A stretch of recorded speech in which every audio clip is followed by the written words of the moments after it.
This is a Rees and Mueller cargo bike. It's for about $5,200. When you try to find out, you'll be told that if you want to replace a car with a bike that can do everything, you need a cargo bike like this one.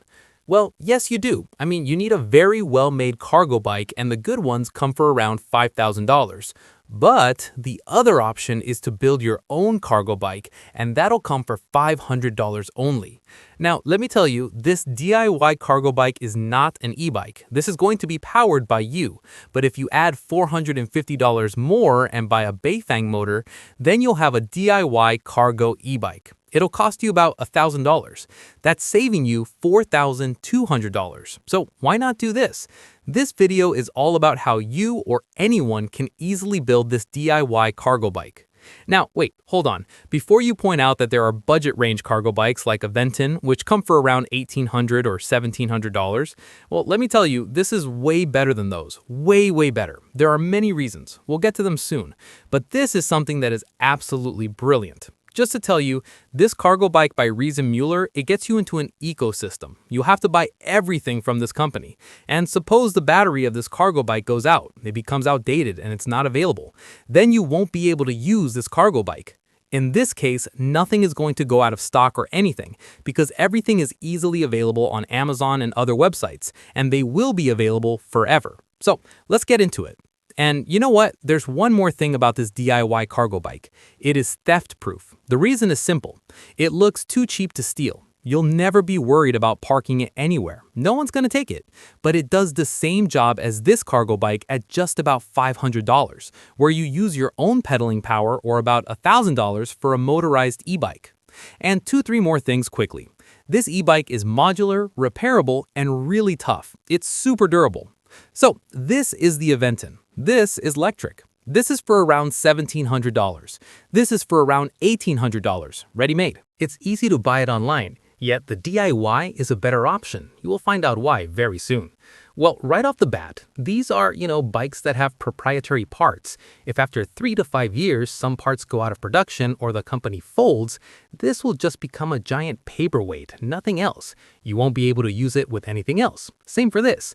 Plus, these bikes are heavy. They're at least 80 pounds. A DIY bike is just about 45 pounds. So if one of these bikes stops, the charge runs out or whatever, good luck cycling it all the way back home at 80 pounds. But the DIY bike at 45 pounds, you can easily yourself cycle it back to your home or wherever you have to go. No problems at all. You're locked into a proprietary ecosystem with these bikes. They're heavy. There's a chance that you might not get the parts after a couple of years. Whereas with a DIY bike, Amazon and other websites will always have the parts that you need for it. What we want to build is a bike that is like a tank. It uses standard parts available forever on Amazon. We don't want a disposable appliance. We want a forever machine. And that's what these bikes will be. This is a Trek 800, and this is a GT Karakoram. These are like bikes of the 90s, maybe early 2000s. So the aim is to get a chassis that is really strong, over-engineered, and highly inexpensive. That's why we might look at bikes like Trek 800 or GT Karakoram. Get models that were like 95 or 92 or 90, say a 1990 model, and they will cost just around $100 because they're at the lowest value, but they're ideal for building your DIY cargo e-bike. The frame is steel. Now, steel is really strong. It'll take a lot of stress. It will not suddenly break. It will bend a little, but it will stay. It will not collapse.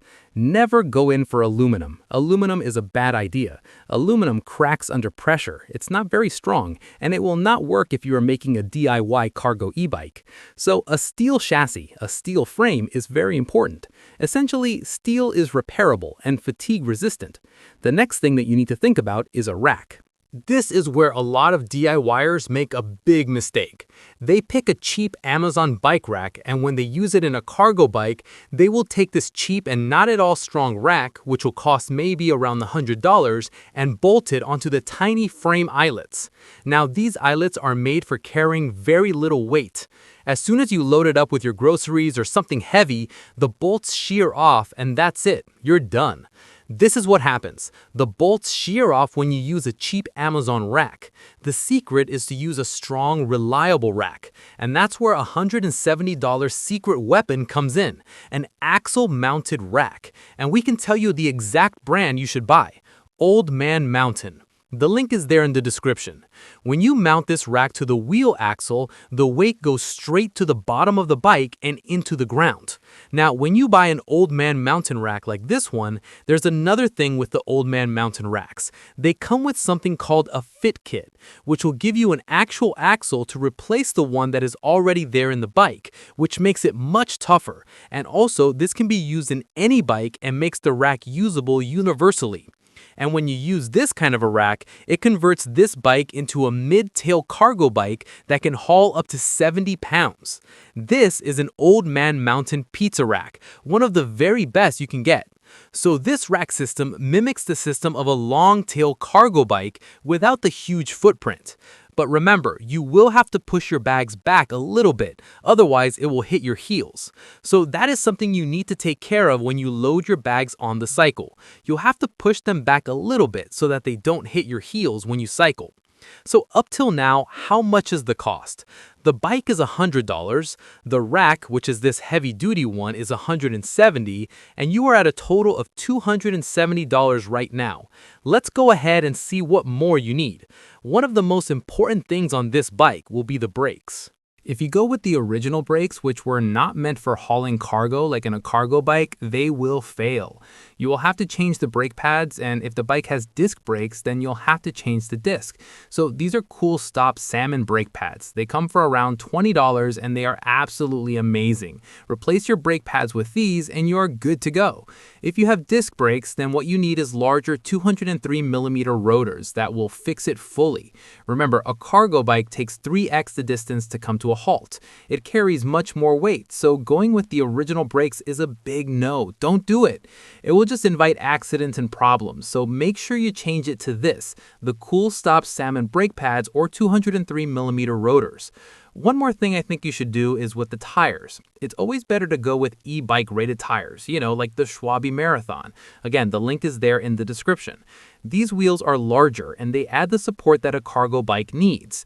With its regular wheels and tires, after hauling weight for some time, the tires will come apart. So go in for e-bike rated tires like the Schwalbe Marathon. And make this change too, because we are not building a toy. We are building a fully functional utility vehicle. So let's take a quick look at how much we have spent up till now. It was $270 before, $100 for the bike, $170 for the rack. Now to it, we add safety parts, which is the brake pads or the disc brakes, which adds another $100. Then we add a front basket. Of course, we'll need that. That'll be another $60, and maybe a more powerful kickstand, which will be another $50, which brings it to exactly $480. And you know what? With this $480, your cargo bike is ready. So for $480, we've got a fully functional cargo bike that can do almost 90% of what this can do, a $5,200 cargo e-bike. Now, let's say you want to go from pedaling to motor-powered. All you have to do is add a Bafang motor. It'll be a mid-drive motor and cost about $450. And this motor kind of slides into the standard frame. There's no welding needed. There are no custom parts that you have to buy. Just put this motor on the frame and you now have a fully functional cargo e-bike. So your total cost now stands at about $950, or let's take it as $1,000. When you compare it to the premium Tern or recent Mueller, you save a cool $4,000 plus. When you compare it with an Aventon, you save about $700 or $800 from the Aventon and electric. Plus, when you compare it with the budget cargo e-bikes, you get a forever machine, not dependent on the brand's ecosystem. It's much lighter at about 45 pounds compared to 80 pounds of the Aventon or electric. It's theft-proof, durable, repairable, modular, and has standard parts that are available everywhere. That's the massive advantage of building your own DIY cargo bike or cargo e-bike. So your $500 or $1,000, depending on whether you want this Bafang motor or not, cargo bike is ready. The options are buying a Tern or more expensive bike for around $5,200 or buying an Aventon or electric at about $1,800. And this one has so many advantages over them. It's light, parts are easily available, you're not tied into an ecosystem, and you can repair it again and again. And it's a cargo bike that you truly own. So we say start building and stop spending unnecessary money. All links to everything that I've discussed in the parts sections are there in the description.